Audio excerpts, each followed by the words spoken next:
It began with a secret. A secret that roared across the Mojave Desert long before America was ready for it. October 1942. In the dry wind of Muroc Army Airfield, what we now call Edwards Air Force Base, a shape lifted off the runway that no one had ever seen before. It had no propeller. No visible engine.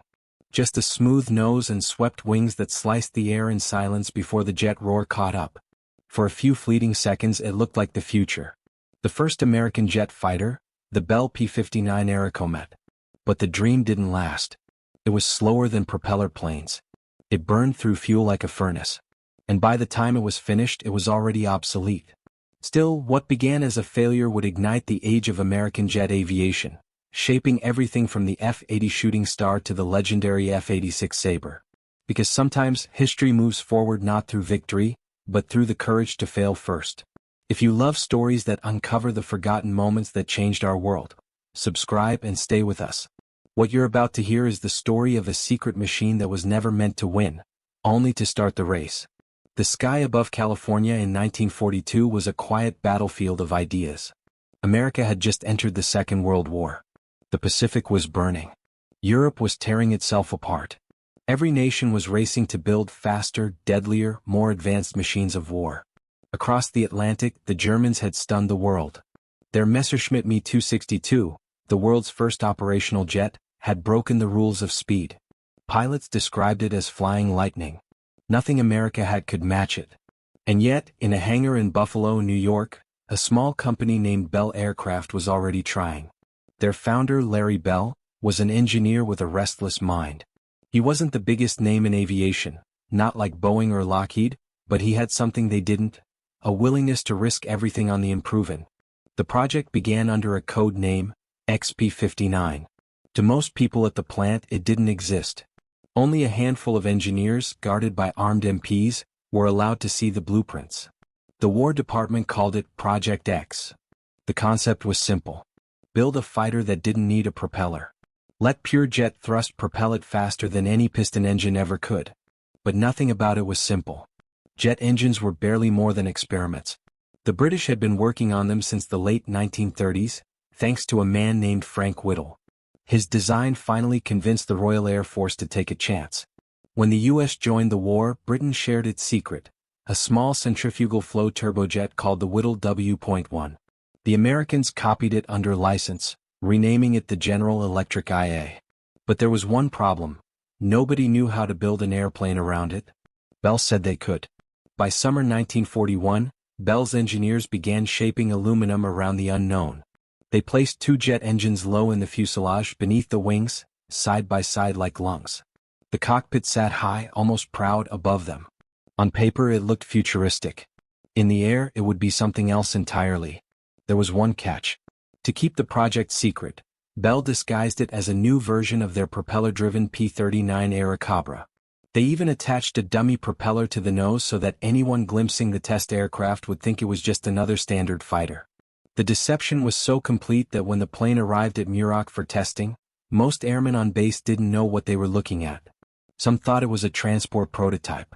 Others thought it was a new trainer. No one imagined it could fly without a propeller. Then came that first flight. October 1, 1942.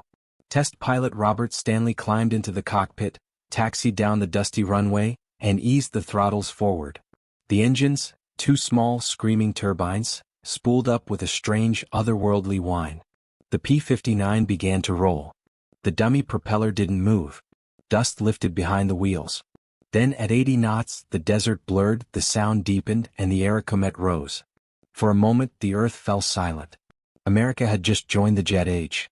But the celebration lasted less than a minute. The controls felt heavy. The acceleration was disappointing. The jet engines barely pushed harder than a piston engine.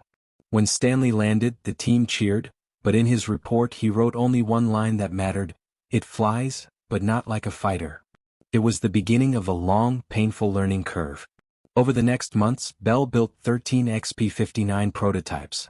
The Airacomet went through endless test flights, each revealing a new weakness. The engines were underpowered, delivering only about 1,300 pounds of thrust each. That gave the aircraft a top speed of barely 400 miles per hour, slower than the P-47 Thunderbolt already in combat. Worse, the engines flamed out at high altitudes. The airframe shuddered in dives. The fuel tanks leaked. Pilots called it the world's fastest disappointment.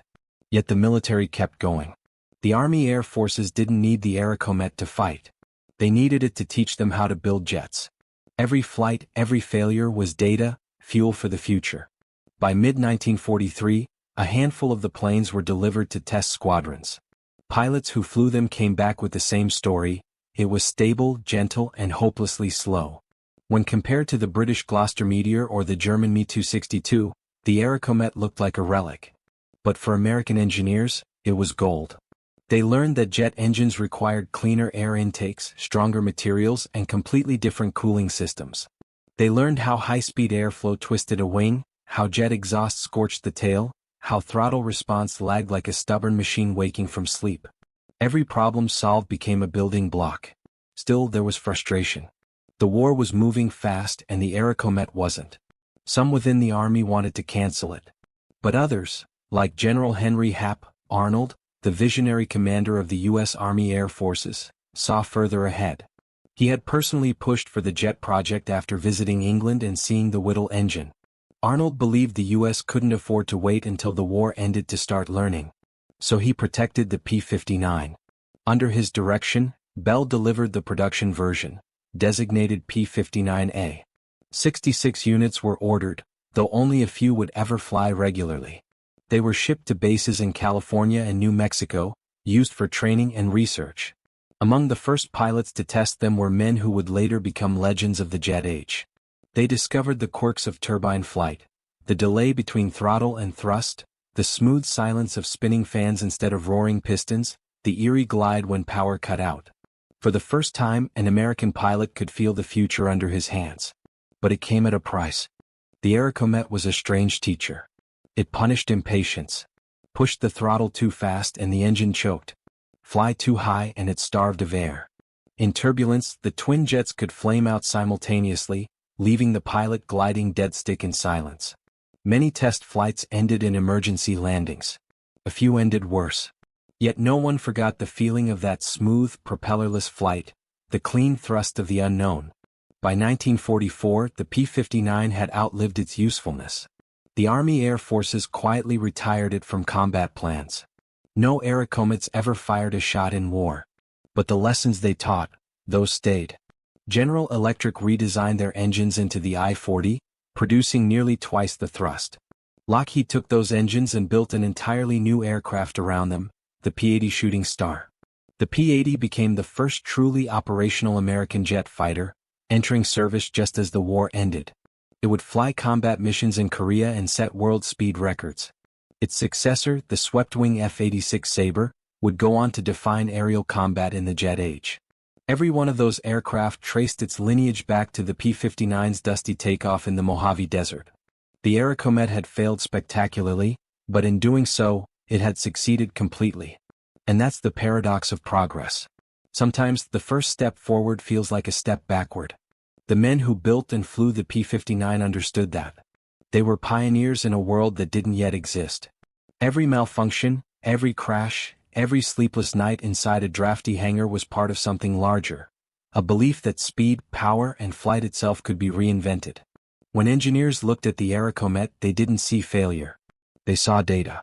When pilots landed shaking their heads, they were already thinking of what to change next.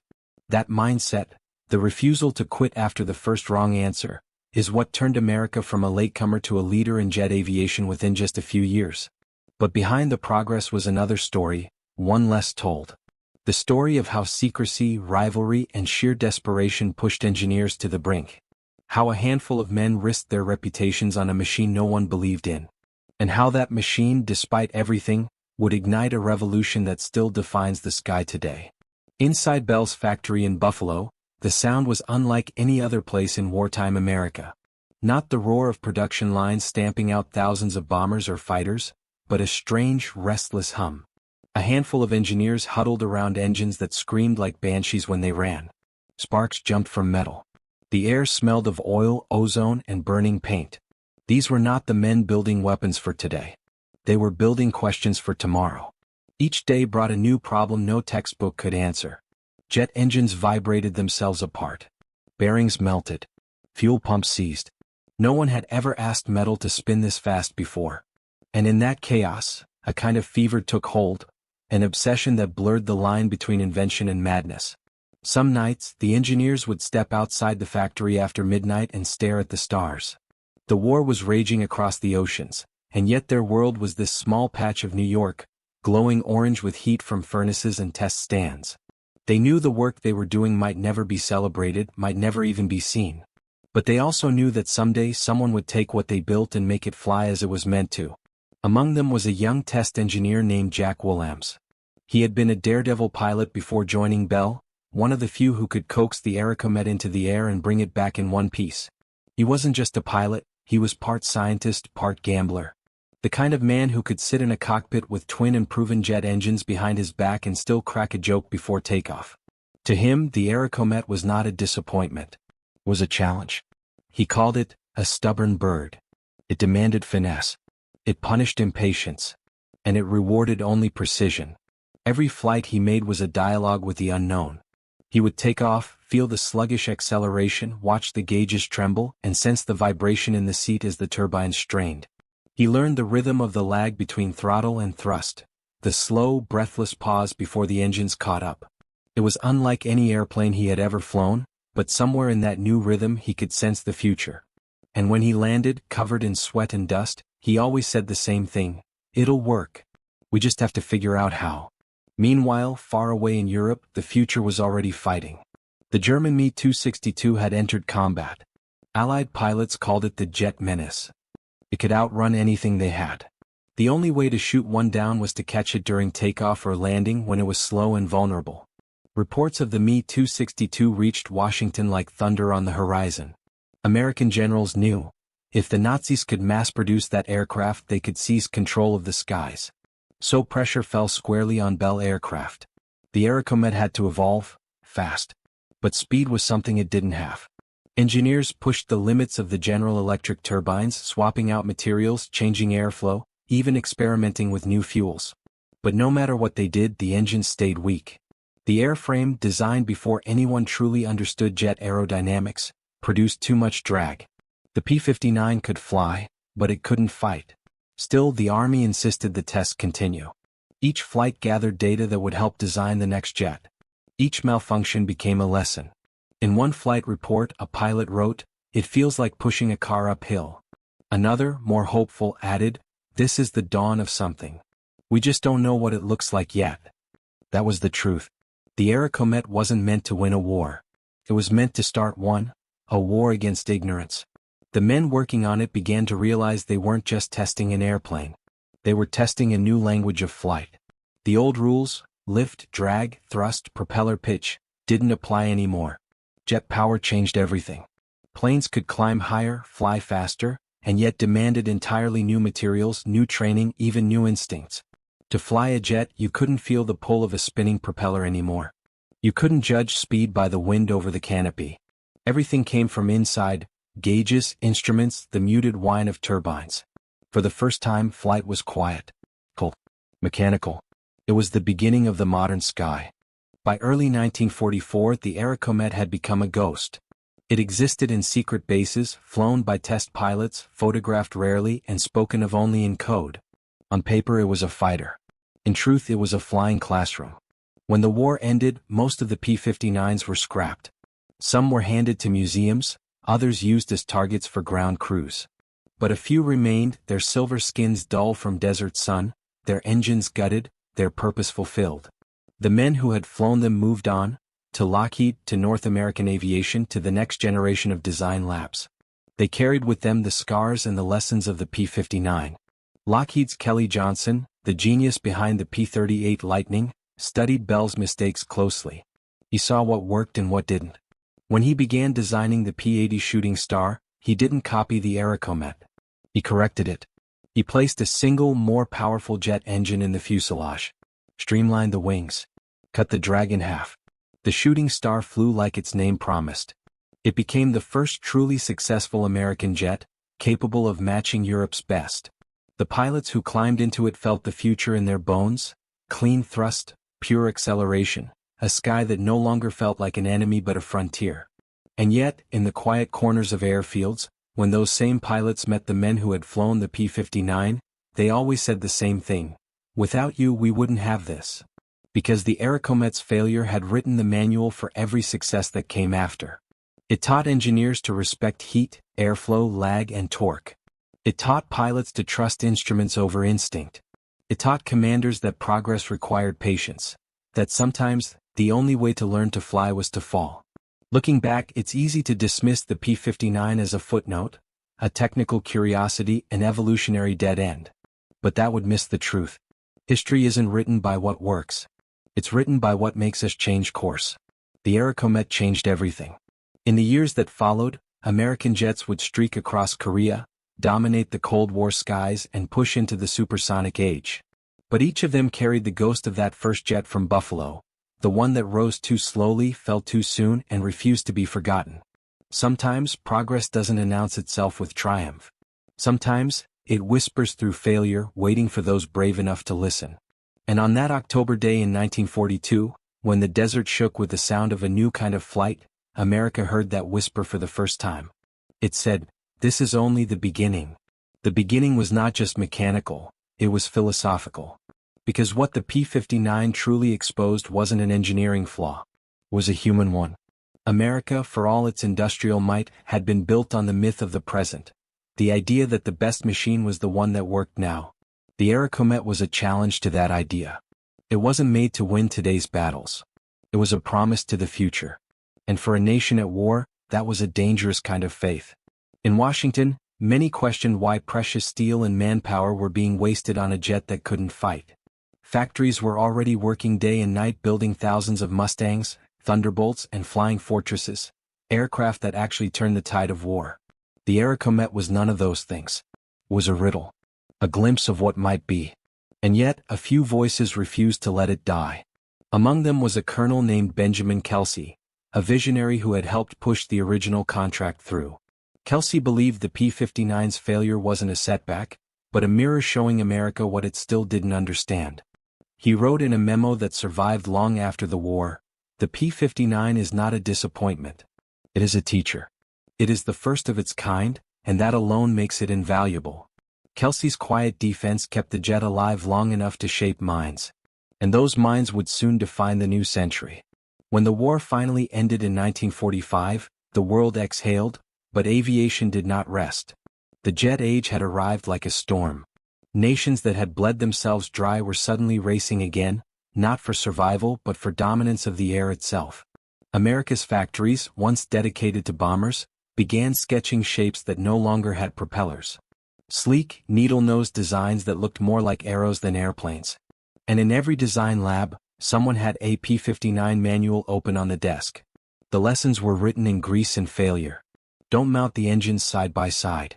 Don't put the air intakes too close to the fuselage. Don't let drag become your enemy. And most importantly, don't let pride blind you to what isn't working. The engineers who had once cursed the Airacomet now quoted it like scripture. It had given them something more powerful than speed. It had given them understanding. That understanding soon found its champion in a new generation of pilots. Men who had flown piston fighters through flak-filled skies and now stepped into jets for the first time.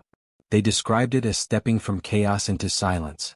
One of them, Captain Tony Levier, Lockheed's chief test pilot, would later say, "The first time you fly a jet, you don't hear power, you feel it.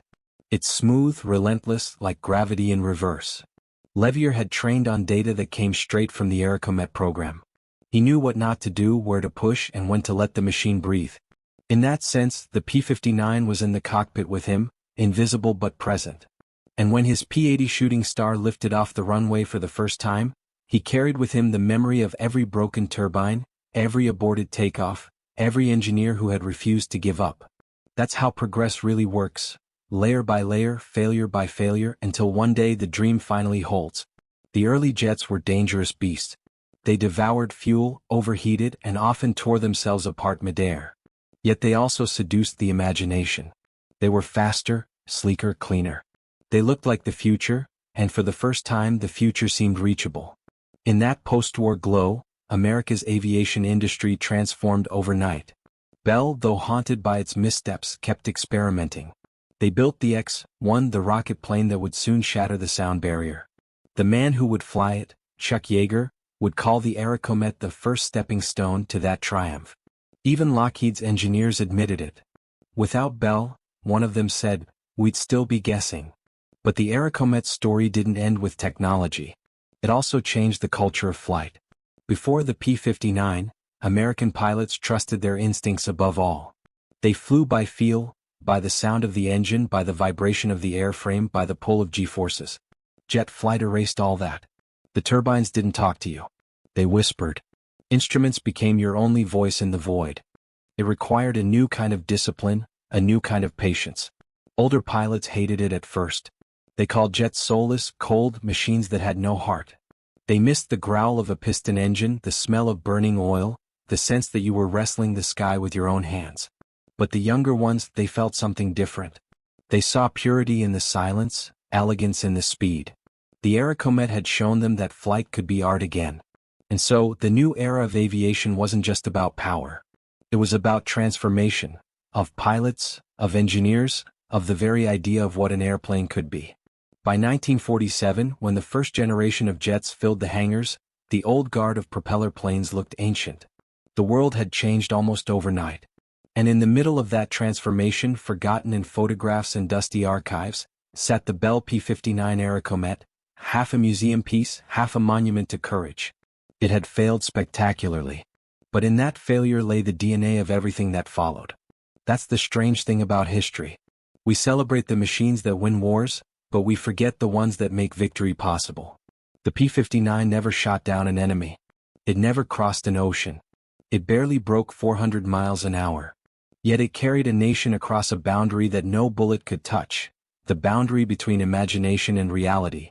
In the desert air of California, that moment still lingers. When the sun sets over Edwards Air Force Base, the wind sometimes carries the faint echo of turbines that no longer exist.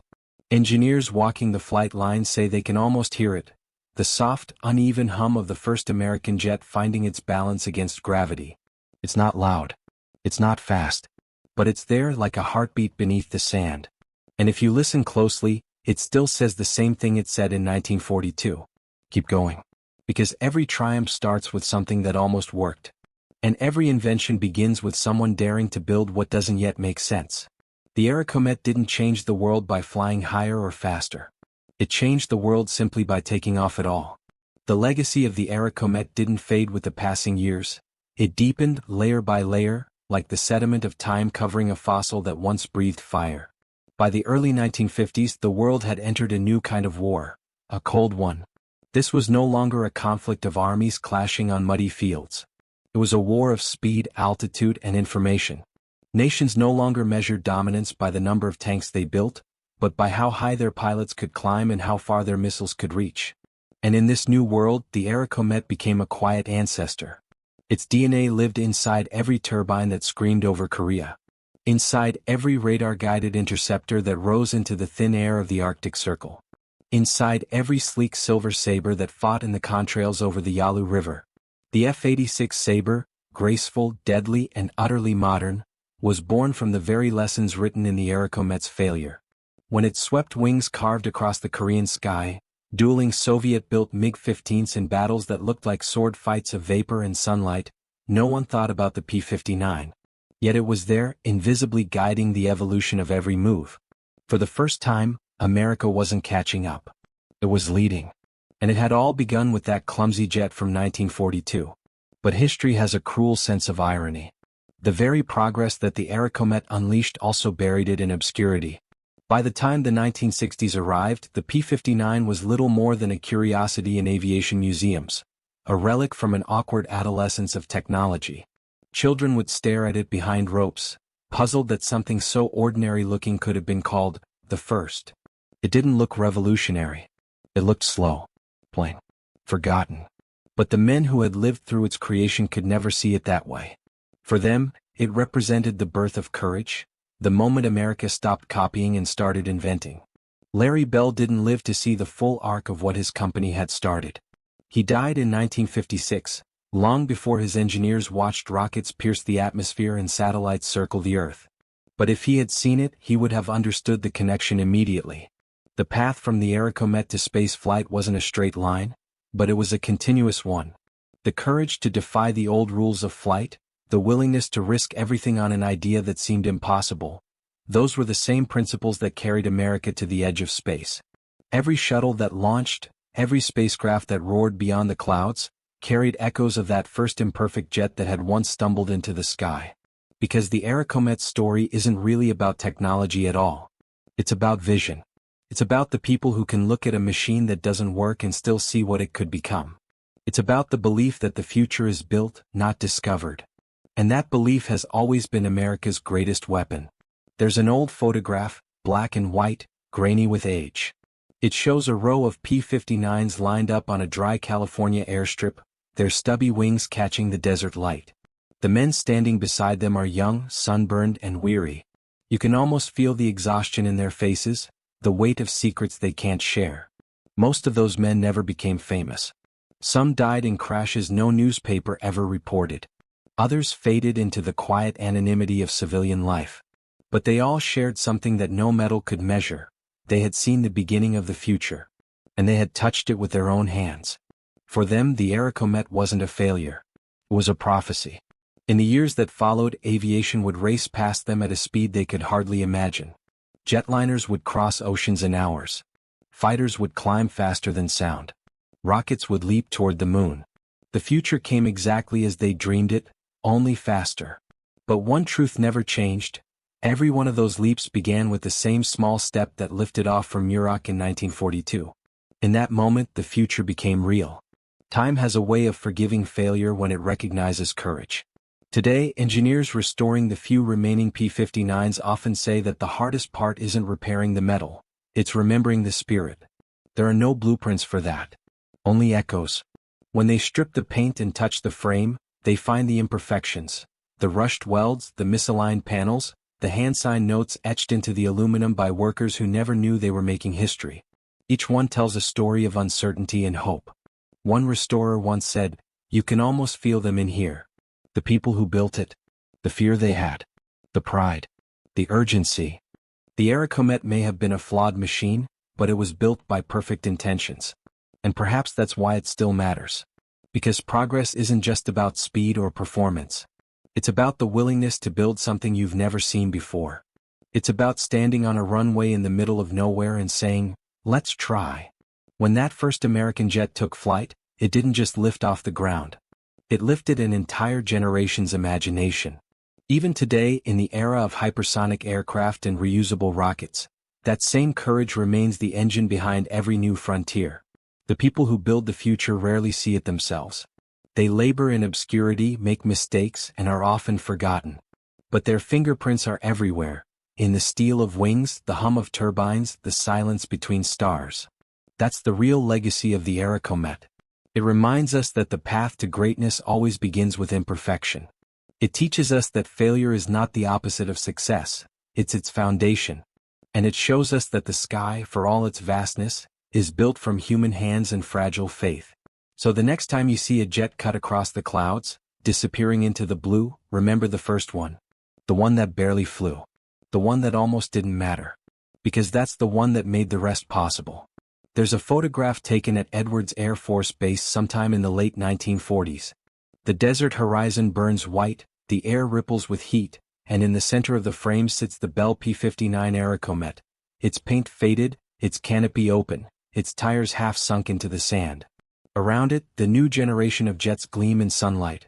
P-80s, F-84s, machines built for the age it never lived to see. To anyone else it looks forgotten. To those who know, it's sacred ground.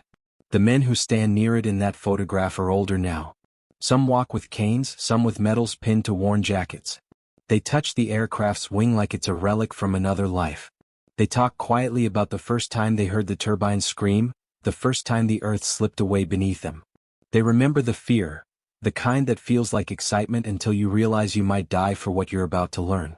They laugh about it now, but there's a tremor in their voices. They know what that moment meant. They were the ones who lit the fuse. In that still air, history feels close enough to touch. You can almost hear the soft echo of the jet's engines winding down for the last time, the sound fading into memory like a promise kept. Because in truth, the P-59 never really stopped flying. It kept going, through the minds of the engineers who built the Shooting Star, the Sabre, the Phantom, the Eagle. Through every line of code written for guidance systems and every equation that pushed an aircraft higher than anyone thought possible. Its wings became symbols. Its failures became foundations. Every generation that followed inherited the same choice, to stay with what worked or to leap into the unknown. And over again they chose to leap. That's what makes the Airacomet more than a footnote. It's a parable. A reminder that the first try never looks like success, but without it, success can't exist. Progress at its core is an act of faith. It begins with a blank page, a wild idea, and someone willing to risk being wrong. The people at Bell Aircraft didn't know they were inventing the future. They were just trying to solve a problem. But in doing so, they gave birth to a new language of flight, one written in exhaust and wind, in courage and silence. That silence became the soundtrack of the modern sky. If you've ever stood under a jet as it passed overhead, you felt it, that deep, resonant hum that doesn't just shake the air but seems to vibrate through your chest. That sound began here in the desert with a machine that barely flew. It's strange how history works. The louder the triumph, the quicker it fades. But the quiet ones, the flawed, the forgotten, the almosts, those are the ones that echo the longest. The Airacomet story is still echoing. Every young engineer who draws their first design sketch is part of it. Every pilot who pushes past fear into the unknown carries it forward. Every dreamer who looks at a horizon and thinks, there has to be more than this, they're flying the same invisible flight path that began in 1942. That's the real victory. Not speed. Not combat. Not medals. But the simple, relentless act of trying again. The Airacomet taught a generation that technology doesn't move in straight lines. It stumbles. It hesitates. It crashes. It burns, and then, slowly, it rises again, stronger for every scar. That lesson shaped not just aviation but the American spirit itself. The belief that it's better to build something imperfect than to wait for perfection. That failure is not the end but the engine. That courage is measured not by success, but by the willingness to begin. In that sense, the P-59 wasn't just America's first jet fighter. It was America's first confession that the future would be built by imperfection. And that's why its story still matters. Decades later, when astronauts climbed into rockets bound for the moon, they were doing what those Bell engineers had done, strapping themselves to something untested and hoping it would hold. They carried the same mixture of fear and faith.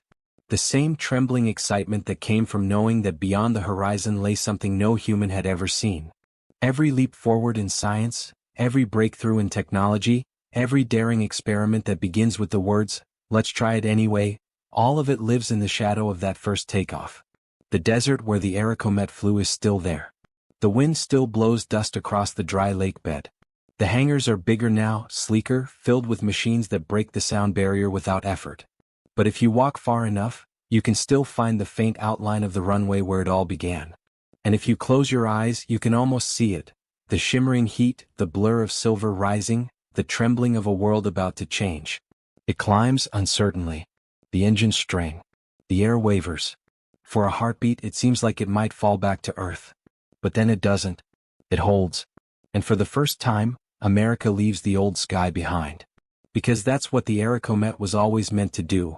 Not to win, but to begin. Not to conquer, but to awaken. It's the story of how a failure became the foundation of flight. And maybe in the end, that's what all progress really is.